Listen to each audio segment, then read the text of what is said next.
Hello my dear friends. तो ये हमारे मोशन सीरीज़ का 6वां लेक्चर है, 6th लेक्चर है। आज की क्लास में हम वेलोसिटी डिस्कस करेंगे। वेलोसिटी डिस्कस करने से पहले हम रेक्टिलिनियर मोशन डिस्कस करेंगे। वेलोसिटी में यूनिफॉर्म वेलोसिटी और नॉन यूनिफॉर्म वेलोसिटी डिस्कस करेंगे।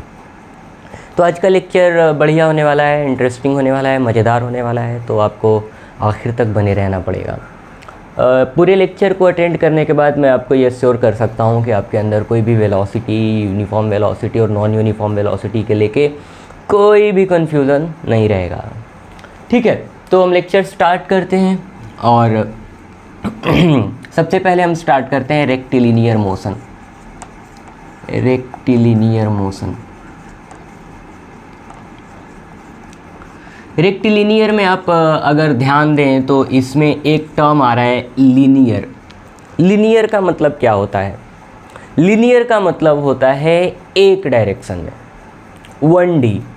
तो रेक्टिलिनियर मोशन क्या है? अगर कोई बॉडी एक डायमेंशन में मूव करे तो उस मोशन को क्या बोलेंगे? Rectilinear motion. एक डायमेंशन में मूव करने का मतलब क्या है?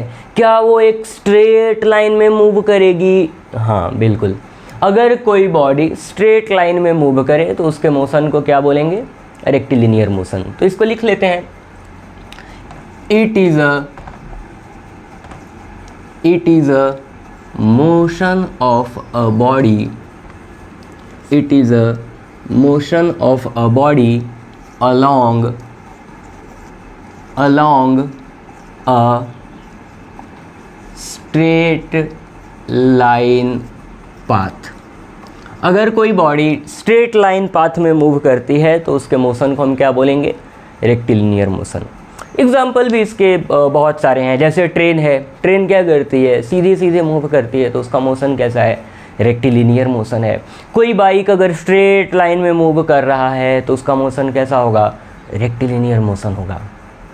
आगे बढ़ते हैं। इसमें एक इम्पॉर्टेंट चीज़ है जो बताना मेरे लिए इम्पॉर्टेंट था, वो ये है कि अगर रेक्टिलिनियर मोशन कोई बॉडी कर रही है तो उसके लिए डिस्टेंस और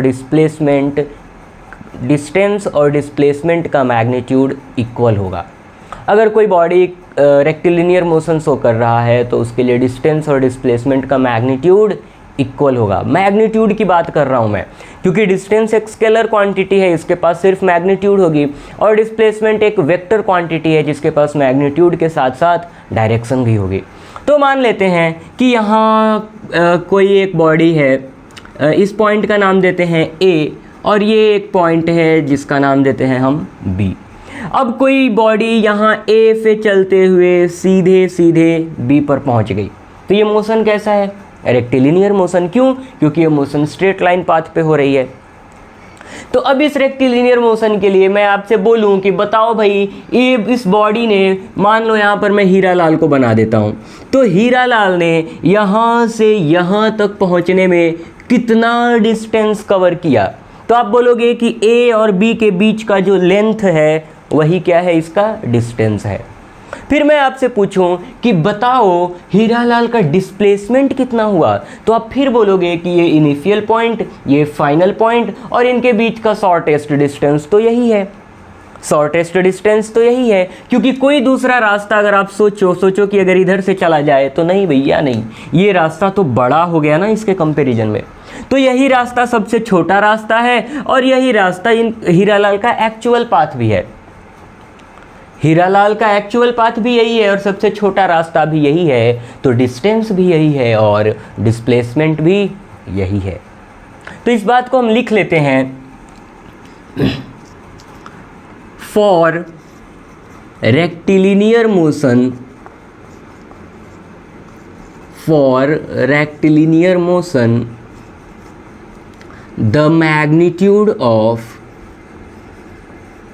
the magnitude of distance and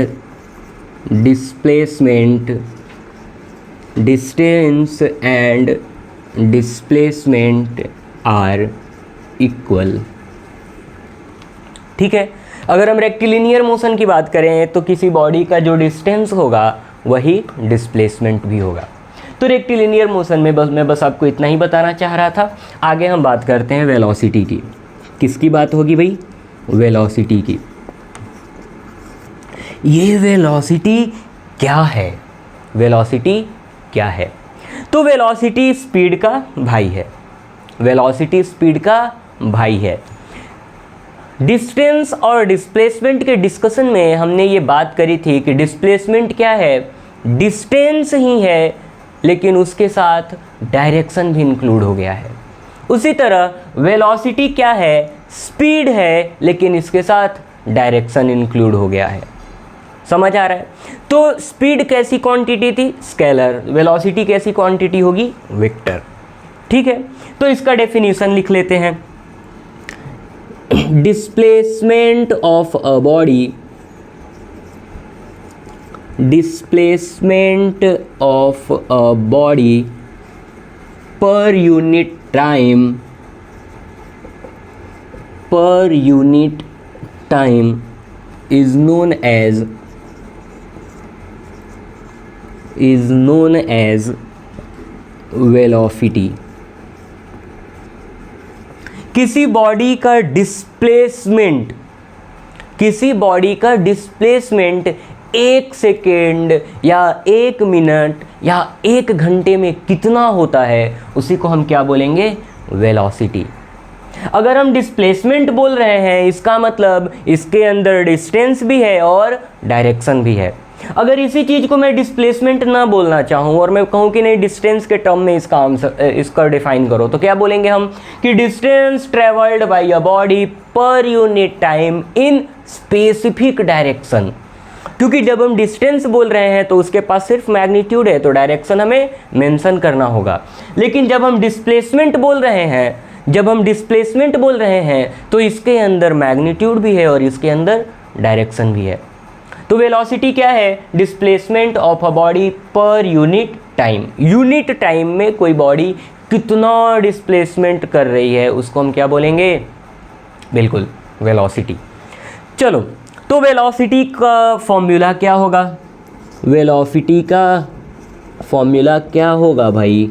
velocity equal to, जैसे स्पीड क्या था? Distance travelled by a body per unit time. तो क्या लिखते थे हम? Speed is equal to distance upon time. Velocity क्या है? Displacement of a body per unit time. तो इसमें हम क्या लिखेंगे? Velocity is equal to displacement, displacement, displacement upon time. तो ये किसका फॉर्मूला हो गया? वेलोसिटी का। चलो भाई, तो अब इसकी एसआई यूनिट क्या होगी? एसआई यूनिट क्या होगी? तो एसआई यूनिट देखो, मैं पिछली क्लास में भी बताया था कि एसआई यूनिट कैसे निकालते हैं। वेलोसिटी है, इधर डिस्प्लेसमेंट है और इधर टाइम है। तो डिस्प्लेसमेंट की यूनिट क्या होती है? मीटर। टाइम की यूनिट क्या होती है? सेकेंड। इनके बीच में ऑपरेशन क्या है? डिवीज़न का। तो वेलोसिटी की यूनिट क्या हो जाएगी? मीटर बाई सेकेंड, जिसको हम बोलते हैं मीटर पर सेकेंड। तो एसआई यूनिट क्या हो जाएगी? एसआई यूनिट हो जाएगी मीटर पर सेकेंड। सही है, बढ़िया। हाँ, तो वेलोसिटी कैसी क्वांटिटी है? वेलोसिटी एक वेक्टर क्वांटिटी है सर, वेक्टर क्वांटिटी। वेलोसिटी कैसी क्वांटिटी है? वेक्टर क्वांटिटी है। बढ़िया, आगे बढ़ते हैं। तो इसको याद भी रख सकते हैं ये क्वांटिटी में, अगर आप कभी कंफ्यूज हो जाओ तो S for speed and S for scalar, V for velocity and V for vector. तो वेलोसिटी कैसी क्वांटिटी है? वेक्टर क्वांटिटी है। अब इसी बात पे हम कुछ न्यूमेरिकल करते हैं, आप इसको नोट डाउन कर लो। ठीक है, इरेज करता हूँ मैं। बाकी हम न्यूमेरिकल्स करेंगे। एक बार फिर, अगर आप फिजिक्स के न्यूमेरिकल्स नहीं कर पा रहे हो तो आपका फिजिक्स कच्चा है। जी हाँ, चलो आगे बढ़ते हैं, कुछ न्यूमेरिकल्स करते हैं। एक क्वेश्चन, मान लो ये एक स्ट्रेट लाइन पाथ है और यहाँ पर कोई हंसता खेलता इंसान है जिसका नाम है हमारा हीरा लाल। ये है हीरा लाल। तो हीरालाल क्या करता है, यहाँ से चलते चलते टाइम 0 पर यहाँ है और चलते चलते टाइम t=10 सेकेंड्स पे यहाँ आ जाता है और मुस्कुराहट साथ लेकर आता है। तो यहाँ से यहाँ आ जाता है और यहाँ से यहाँ आने में उसकी जो डिस्प्लेसमेंट है, क्योंकि ये तो सबसे छोटा रास्ता है ना, सबसे छोटा रास्ता है, तो इसकी डिस्प्लेसमेंट क्या होगी, इसकी डिस्प्लेसमेंट मैं कुछ देता हूँ 100 मीटर, क्योंकि डिस्टेंस और डिस्प्लेसमेंट दोनों की यूनिट क्या होती है, मीटर होती है। तो वेलोसिटी जब आपसे पूछा जाए वेलोसिटी क्या होगी, तो वेलोसिटी होती है डिस्प्लेसमेंट अपॉन टाइम। तो डिस्प्लेसमेंट कितना है भाई, देखो ज़रा, 100 डिवाइडेड बाई टाइम कितना लगा है, 10 सेकेंड्स। तो वेलोसिटी कितनी हो गई, 10 मीटर पर सेकेंड। वेलोसिटी कितनी हो गई, 10 मीटर पर सेकेंड। अच्छा, तो एक और क्वेश्चन करो, एक क्वेश्चन और। ये है हीरालाल टाइम 0 पर यहाँ है, हीरालाल टाइम t=20 सेकेंड्स पे यहाँ आ गए हीरालाल। फिर हीरालाल यहाँ से वापस आ जाते हैं, पहले इधर से इधर गए, फिर यहाँ गए और फिर t=30 सेकेंड्स पे यहाँ से ये वापस आए और यहाँ आके रुक गए। तो ये अगर पॉइंट ये A है, ये पॉइंट B है, तो ये पॉइंट C है। तो A से B का जो डिस्टेंस है वो मैं दे देता हूँ आपको 100 मीटर और B से C का जो डिस्टेंस है वो है 50 मीटर। अब बताओ कि वेलोसिटी कितनी होगी, तो क्या आपको समझ आ रहा है कि इसमें हम वेलोसिटी क्या लिखते हैं, डिस्प्लेस सॉल्यूशन की बात करें तो वेलोसिटी क्या होता है, डिस्प्लेसमेंट अपॉन टाइम, तो डिस्प्लेसमेंट क्या होता है, इनिशियल पॉइंट और फाइनल पॉइंट के बीच का सबसे छोटा रास्ता। तो इनिशियल पॉइंट तो A है, यहाँ से स्टार्ट हुआ था, फिर गया यहाँ और फिर यहाँ से आया वापस यहाँ, तो इनिशियल पॉइंट हुआ A और फाइनल पॉइंट हुआ C। सही है, इनिशियल पॉइंट A और फाइनल पॉइंट C। तो अगर यहाँ से यहाँ तक का डिस्टेंस है 100 मीटर, यहाँ से यहाँ तक का डिस्टेंस है 50 मीटर, तो इनिशियल पॉइंट और फाइनल पॉइंट के बीच का डिस्टेंस कितना होगा, ये भी होगा 50 मीटर। और इसी को हम क्या बोलेंगे, इसी को हम बोलेंगे डिस्प्लेसमेंट। इनिशियल पॉइंट और फाइनल पॉइंट के बीच का सबसे छोटा रास्ता जो होगा उसको हम क्या बोलेंगे, डिस्प्लेसमेंट। तो डिस्प्लेसमेंट कितना है, 50 मीटर।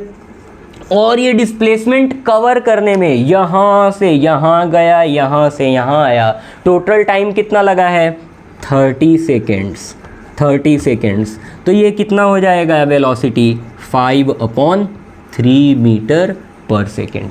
अच्छा, इस क्वेश्चन में अगर मैं आपको पूछूं कि चलो आपने तो ये मैग्नीट्यूड ही दिया, डायरेक्शन कहाँ है, डायरेक्शन की भी तो बात होगी क्योंकि ये तो वेक्टर क्वांटिटी है वेलोसिटी, तो डायरेक्शन किधर है। तो इसमें अगर मैं ऐसा कुछ मेंशन कर दूं कि ये x एक्सिस है, ये y एक्सिस है, तो आप इसका आंसर क्या लिखोगे, 10 मीटर पर second towards positive x axis. इसका आंसर क्या लिखोगे, 5/3 मीटर पर second towards negative x axis. ठीक है, नेगेटिव x एक्सिस लिख दो, या फिर इधर क्या होता है x प्राइम या x डैश, तो इधर बोल दो कि टुवर्ड्स x प्राइम एक्सिस, क्योंकि डिस्प्लेसमेंट किधर है, वापस वो फिर इधर जाने लगा।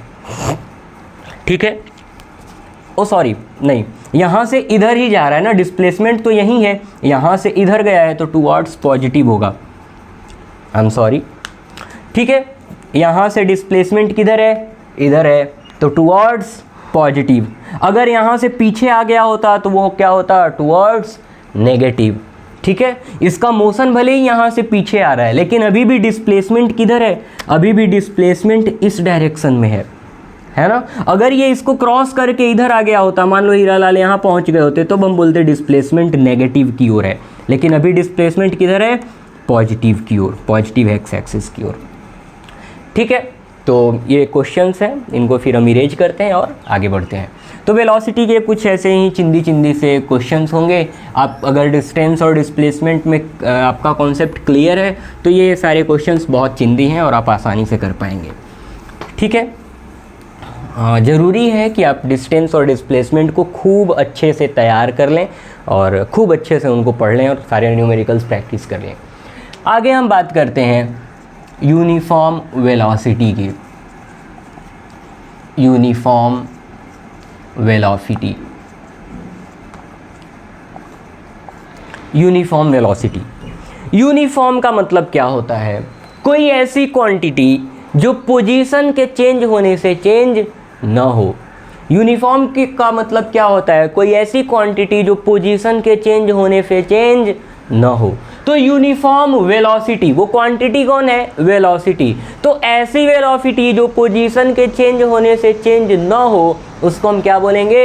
Uniform velocity. तो अगर वेलोसिटी को कांस्टेंट रखना है तो हमें क्या ध्यान रखना होगा कि उसका जो मैग्नीट्यूड है वो भी ना चेंज हो और जो उसका डायरेक्शन है वो भी ना चेंज हो। दोनों ध्यान देना होगा ना। मान लो मैग्नीट्यूड सेम है और डायरेक्शन चेंज होता जा रहा है तो चेंज हो गया ना, ये तो वेलोसिटी। समझ आ रहा है? लिख लेते हैं फिर और अच्छे से समझते हैं इसको। यूनिफॉर्म वेलोसिटी का मतलब क्या होता है? यूनिफॉर्म मोशन याद करो। यूनिफॉर्म मोशन में कौन कांस्टेंट था या कौन यूनिफॉर्म था? स्पीड यूनिफॉर्म था। यहाँ वेलोसिटी यूनिफॉर्म होना है। तो यूनिफॉर्म मोशन का डेफिनेशन हम क्या लिखते थे? Equal distance travelled by a body in equal interval of time. इसमें क्या लिखेंगे? ये वेलोसिटी है, वेक्टर क्वांटिटी है, तो इसमें क्या लिखेंगे?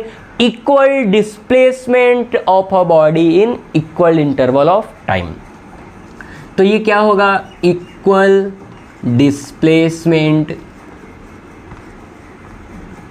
equal displacement of a body in equal interval of time। अगर एक टाइम के इक्वल इंटरवल में किसी बॉडी का डिस्प्लेसमेंट सेम है तो उसका वो कैसा होगा? यूनिफॉर्म वेलोसिटी होगा। ठीक है, तो फिर एग्जांपल लेते हैं अपन हीरालाल का। हीरालाल टाइम 0 पर यहाँ है। टाइम कुछ 2 सेकेंड पे हीरालाल यहाँ आ जाते हैं और ये डिस्टेंस ट्रैवल करते हैं 5 मीटर्स। फिर इसके बाद 4 सेकेंड्स पे हीरालाल यहाँ आ जाते हैं और ये डिस्टेंस ट्रैवल करते हैं फिर 5 मीटर और फिर t = 6 सेकेंड्स पे हीरालाल यहाँ आ जाते हैं और ये फिर डिस्टेंस ट्रैवल करते हैं 5 मीटर। अब आप सोच रहे होगे कि आप बार बार बोल रहे हो डिस्टेंस ट्रैवल करते हैं, डिस्टेंस ट्रैवल करते हैं, लेकिन यहाँ आप डेफिनेशन में लिखे हो डिस्प्लेसमेंट। यही तो बात है, यही तो बात है जिसकी वजह से रेक्टिलिनियर मोशन पढ़ाना पड़ा है। और रेक्टिलिनियर मोशन में मैं आपको बताया था कि अगर कोई बॉडी स्ट्रेट लाइन पाथ में मूव करती है तो वो मोशन कैसा होता है? Rectilinear motion. और रेक्टिलिनियर मोशन में बॉडी एक स्पेसिफिक डायरेक्शन में मूव करती है और उस स्पेसिफिक डायरेक्शन में जो मूव करते हैं उसका जो डिस्टेंस और डिस्प्लेसमेंट दोनों सेम होता है। तो उसी तरह इसमें भी डिस्टेंस और डिस्प्लेसमेंट क्या होगा? सेम होगा। मान लो ये इनिशियल पॉइंट बोलते हैं और ये फाइनल पॉइंट बोलते हैं, तो ये एक स्ट्रेट लाइन पाथ में मूव कर रहा है तो जो इसका डिस्टेंस होगा वही इसका डिस्प्लेसमेंट भी होगा। ठीक है, तो अगर आपको ये समझ नहीं आ रहा है, आपको कोई परेशानी हो रही है तो आप फिर पीछे डिस्टेंस और डिस्प्लेसमेंट का लेक्चर देख कर आइए, फिर ज़्यादा अच्छे से समझ आएगा। तो यहाँ पर अगर मैं आपको वेलोसिटी की बात करूँ, मैं बोलूँ कि बताओ यहाँ पर वेलोसिटी v1 कितनी है, तो डिस्प्लेसमेंट 5 डिवाइडेड बाई 2 यानी कि 2.5 मीटर पर सेकेंड। इस केस में अगर मैं आपसे पूछूं कि वेलोसिटी v2 बताओ कितनी है, तो फिर डिस्प्लेसमेंट 5 और टाइम का इंटरवल ये 2 सेकेंड और ये 4 सेकेंड, कितने का गैप है? 2 सेकेंड्स का। तो ये 2 फिर यहाँ पर वेलोसिटी कितनी? 2.5 मीटर पर सेकेंड। और इस केस में अगर मैं बात करूँ तो v3 = कितना हो जाएगा? डिस्प्लेसमेंट 5 और टाइम कितना लग रहा है? 2 सेकेंड। तो ये भी कितना हो गया? 2.5 मीटर पर सेकेंड। सही है, उम्मीद करता हूँ कि आपको यहाँ तक बहुत अच्छे से समझ आ रहा होगा। फिर अब देखेंगे कि ये जो वेलोसिटी है वो बार बार हर बार लगातार कांस्टेंट है। वेलोसिटी कांस्टेंट है, चेंज नहीं हो रही है। पोजीशन तो चेंज हो रहा है हीरालाल का, लेकिन हीरालाल की वेलोसिटी चेंज नहीं हो रही है, इसलिए इसको हम क्या बोल रहे हैं, यूनिफॉर्म वेलोसिटी।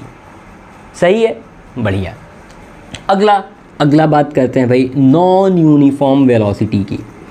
अगली बात होगी नॉन यूनिफॉर्म वेलोसिटी। ये थोड़ा सा ज़्यादा इम्पोर्टेंट है, इसको समझना इम्पोर्टेंट है, बढ़िया है। तो नॉन यूनिफॉर्म वेलोसिटी क्या हो जाएगा, अनइक्वल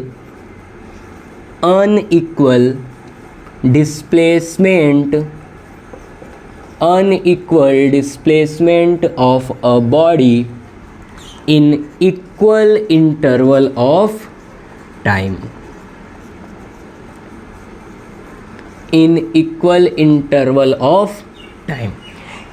अनइक्वल डिस्प्लेसमेंट कैसा होना चाहिए, अनइक्वल होना चाहिए, और टाइम का इंटरवल इक्वल होना चाहिए। तो वैसे मोशन को हम क्या बोलेंगे, वैसी वेलोसिटी को क्या बोलेंगे, नॉन यूनिफॉर्म वेलोसिटी।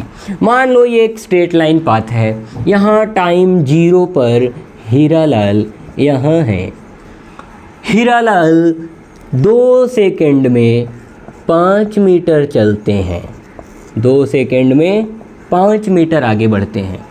अगले 2 सेकंड में t=4 सेकंड पर हीरालाल कुछ यहाँ पहुँच जाते हैं, ये डिस्टेंस है 3 मीटर्स। अगले 2 सेकंड में हीरालाल यहाँ पहुँच जाते हैं, ये है ये डिस्टेंस है 10 मीटर्स। ठीक है, तो अगर इस केस में वेलोसिटी देखो, अगर आप ध्यान दो तो डिस्प्लेसमेंट कैसा है, पहले 2 सेकंड में 5 मीटर का डिस्प्लेसमेंट है, अगले 2 सेकंड में 3 मीटर्स का डिस्प्लेसमेंट है, अगले 2 सेकंड्स में 10 मीटर का डिस्प्लेसमेंट है। तो इसका मतलब क्या हुआ कि यहाँ पर अगर वेलोसिटी में v1 निकालूँ तो ये क्या होगा, डिस्प्लेसमेंट कितना 5/2 यानी कि 2.5 मीटर पर सेकेंड। और देखो इस केस में भी और इस केस में भी डायरेक्शन तो किधर है, इस डायरेक्शन में है। अभी मैं कोई एक्सिस नहीं बनाया हूँ तो मुझे उस करके ही बताना पड़ेगा। अगर मैं एक्सिस बना दूँ तो मैं बोलूँगा पॉजिटिव एक्स की ओर है, समझ आ रहा है। अगर मैं नॉर्थ साउथ कुछ बना दूँ तो मैं बोलूँगा कि इधर ईस्ट की ओर जा रहा है, समझ आ रहा है। क्योंकि ऐसा होता है ना, ये नॉर्थ साउथ, ये क्या होता है, वेस्ट होता है और इधर ईस्ट होता है। 1 मिनट, क्या होता है यहाँ, मैं कन्फ्यूज हो रहा हूँ। वेस्ट बंगाल ईस्ट में है तो इधर ईस्ट होता है और इधर वेस्ट होता है, ठीक है। तो इधर किधर जा रहा है, ये ईस्ट में जा रहा है, समझ आ रहा है। चलो आगे बढ़ते हैं।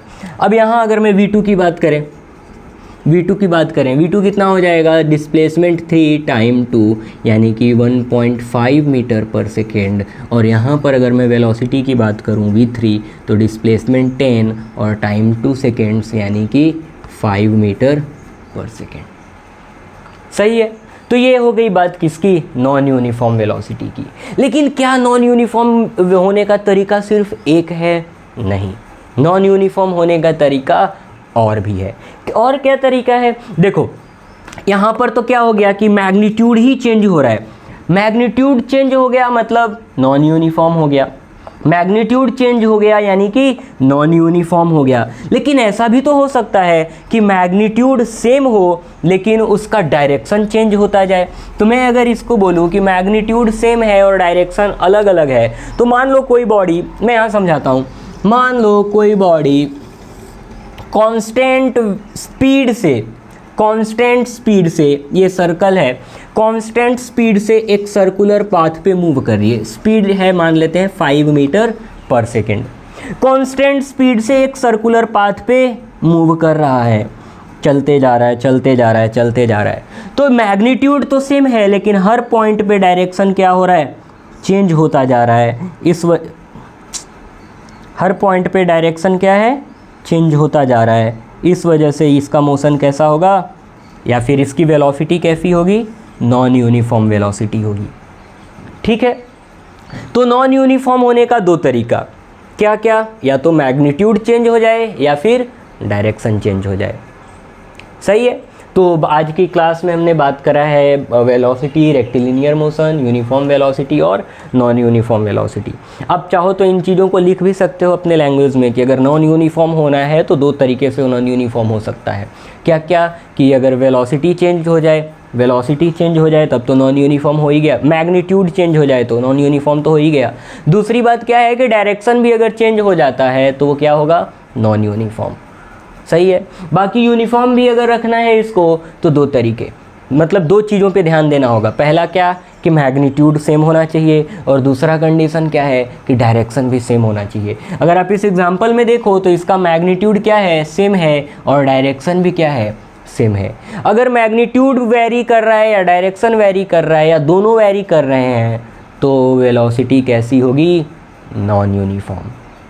तो आज के क्लास में हमने रेक्टिलिनियर मोशन को डिस्कस किया, हमने वेलोसिटी को डिस्कस किया, हमने न्यूमेरिकल्स करे, हमने यूनिफॉर्म वेलोसिटी को समझा और नॉन यूनिफॉर्म वेलोसिटी को समझा। तो आज के क्लास में इतना ही। आपने मुझे सुना, आपका बहुत बहुत आभार, धन्यवाद।